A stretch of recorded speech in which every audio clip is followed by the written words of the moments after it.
Hi everyone, my name's Anne-Marie. Welcome to this tricks and technique video. Now in this video we're going to look at watercolour pens.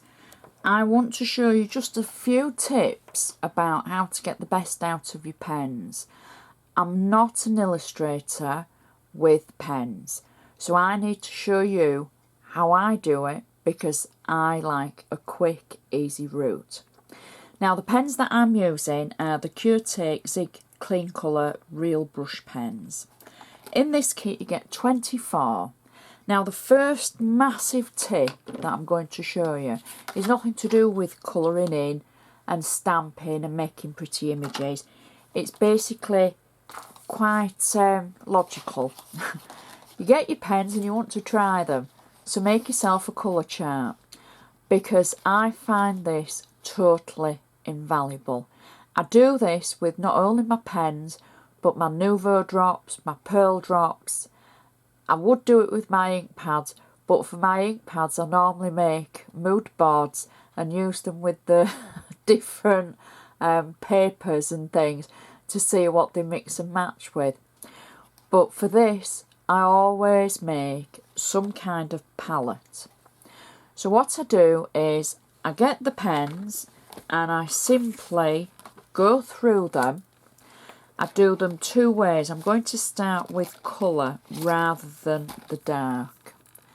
What I do is I always just run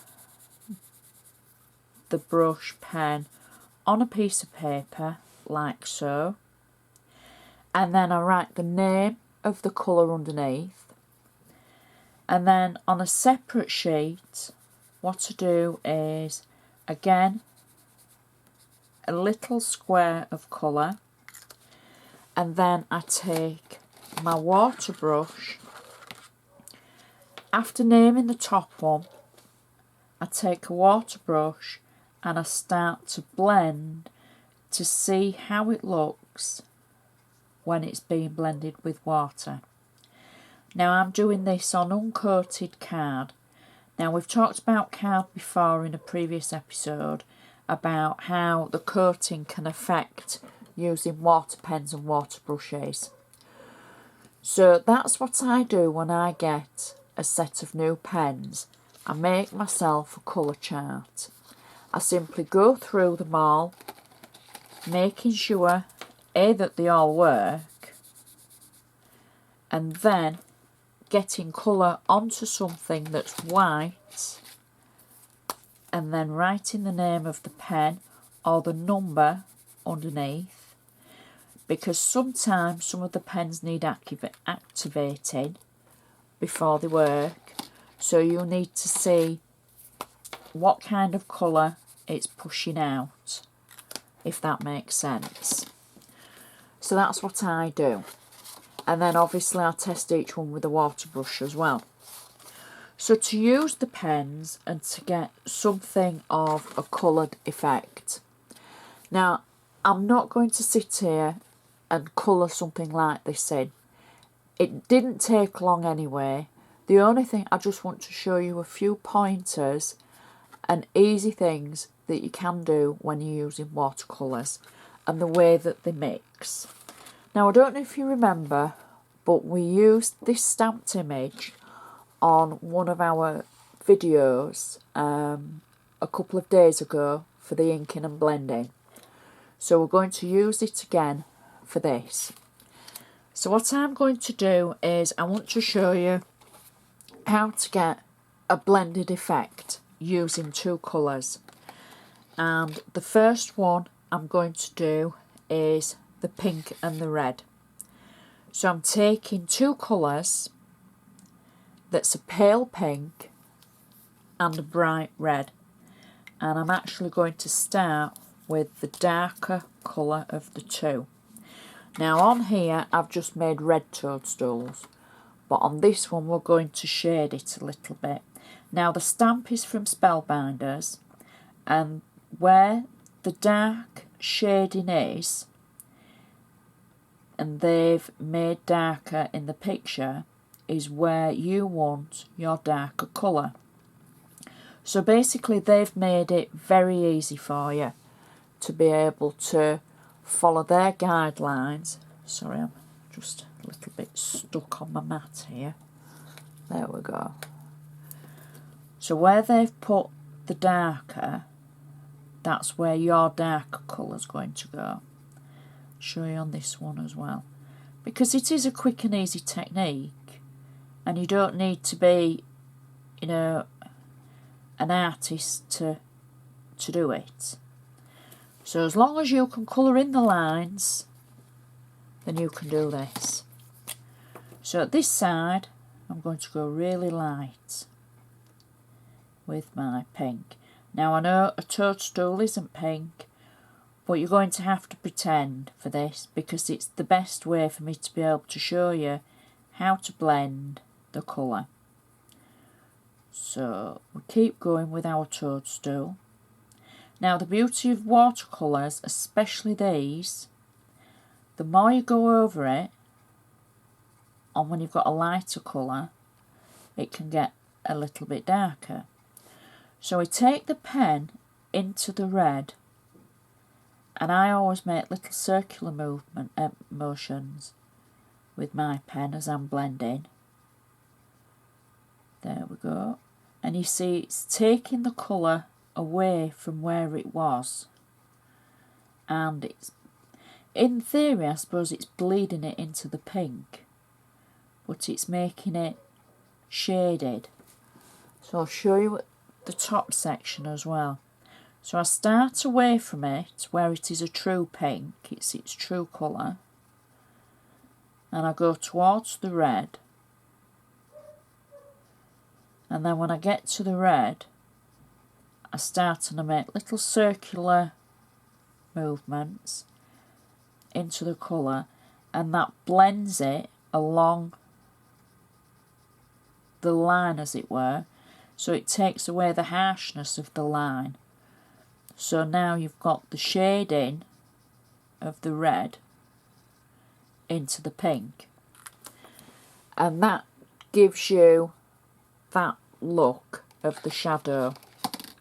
The other thing I want to show you is I actually, for the edge of this, I use two colours for the background. So one was a yellow and the other was a flesh colour. So the flesh colour I simply just coloured in like this. Again, I'm not going to do it all because we've got quite a few different techniques to get through for this. So that is very lightly adding the flesh colour. Now don't forget, whatever pen you're using for watercolours, this technique will work. If they're decent pens, you know, the Zig pens, I've got from years ago, I've got the Anna Griffin watercolours, and I know that they're coming back again. I'm sure I've just seen them at the back maybe this month on HSM for viewers across the pond. I'm sure I've seen that.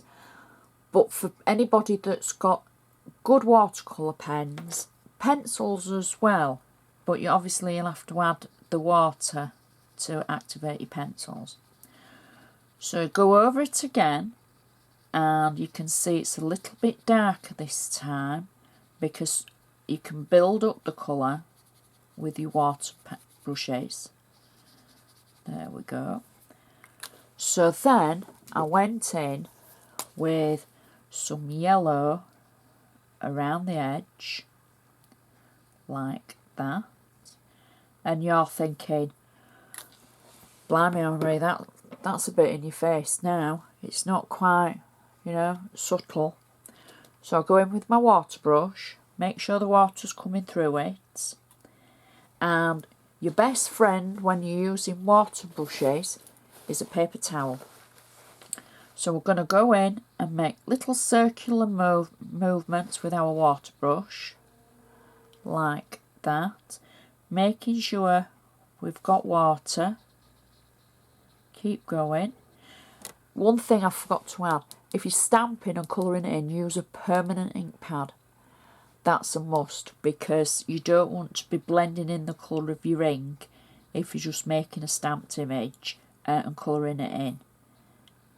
Different things can use different ink pads, but if you're doing something like this, just use a permanent one.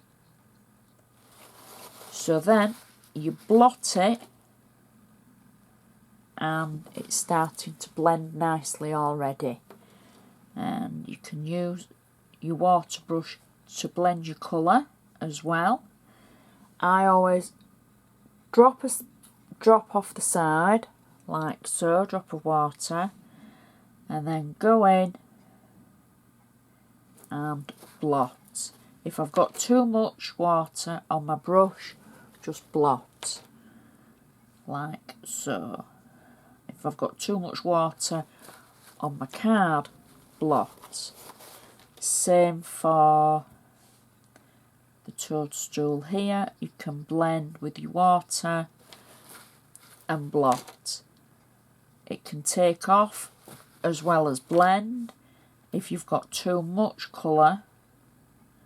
So where we've got the excess pink there, blot, take off, and it'll get paler. So it's just the case of playing about and using your pens in different ways. Now the last thing I want to show you for this, because we're going to do part 2 tomorrow, because there's an excellent idea that I want to show you that's really quick and easy, that gives you great effects. But the last thing we're going to look at today is where I've started colouring my image on this one here. I'll just pick it up. It's looking good, but this one kind of pops. There's something about this one. Well, it's the actual shadow edge around the outside of the picture. Let me show you. I'll just mop that little bit of water up there. There we go. So for the shadowed edge around the outside of our picture, really simple. You don't again need to be a full artist for this. Out of your pens, if you've got a grey one, a very light grey one, all you do is take your grey pen, and I'm going to go this way around. On the outside of your image, start taking your pen all the way around and just draw a line around the image like so, all the way, as if you're highlighting it. It doesn't have to be a perfect line, as you can see mine isn't. Take it all the way around,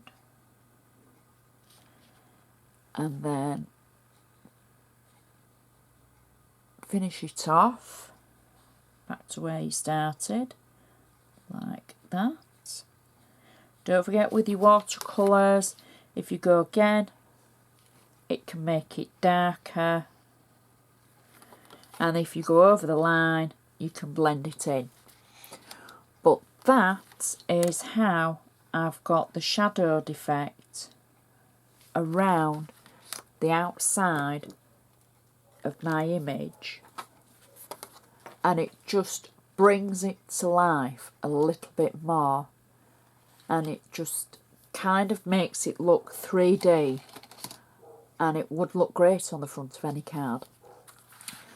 I really hope you've enjoyed this insight into waterbrush pens, and it has kind of helped for you to dip your toe in, have a go, play with them, use them, add water, use brushes and water, use a spray, a water spray, try different techniques, see what you come up with.